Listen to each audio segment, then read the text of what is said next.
Guys, in today's video we're going to be going over top exercises that I like to do for my legs in the gym. Now let's get into it.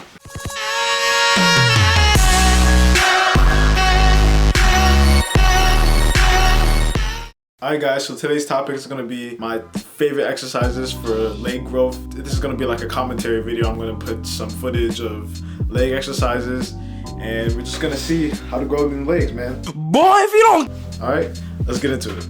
Alright guys, so the first exercise I'm going to go over today are the squats. So basically in this movement, all I'm trying to do is build my quadriceps, a little bit of the hamstrings, and a lot more of the glutes, and to a lesser extent the calves too.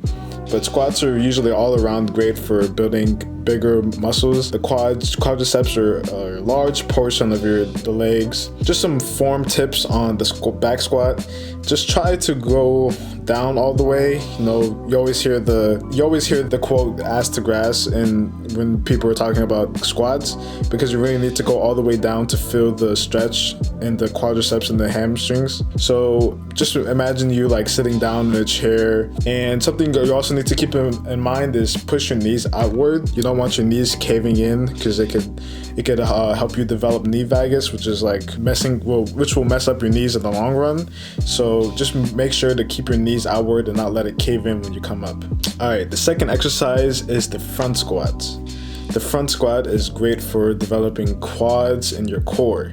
So front squat is a little bit different from the back squat because it's relying a lot more on your core instead of your back. The thing that I forgot to mention in the back squats is that since it's a back squat, you're also kind of using your lower back, but it's not like building your lower back, it's just relying on your lower back to lift the weight up. But yeah, the front squat is great for quads and cores. It's for the form, it's basically the same as the back squat, but instead you're gonna want to put the bar in between like your shoulder blades and try to make an X and hold it there with your arms.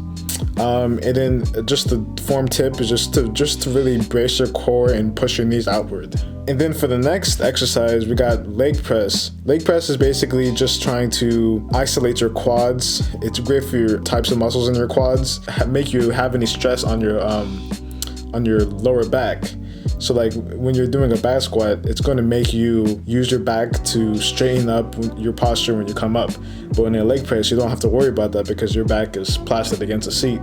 So you don't have to worry about that, and you can just focus on your quadriceps. Something important to keep in mind is having a full range of motion, going all the way down and then coming back up, but not really knee locking because your knees will cave in if you lock your knees. So make sure to keep a little bend when you come up. And then the last one is calf raises. I do these on the regular. I do them about 3 times a week because the calves are probably one of the most stubborn muscles in your body to grow. So to get bigger calves, you have to do calf raises and all different types of variations. This one right here is just a standing calf raise, and I do at least 6 sets of 10 because doing 6 sets of 10 will allow your muscle to get stressed and really fatigued, so your muscle can break down and use all those muscle fibers. Something to keep in mind while you're doing the calf raises is to don't use momentum, and when you're doing calf raises, pause at the bottom. Don't really use your knees to push off. Sometimes I do that. I'll like use my knees to cheat because I'm tired after all the leg exercises, but try to keep in mind not to use your knees and just focus on the calves and your toes.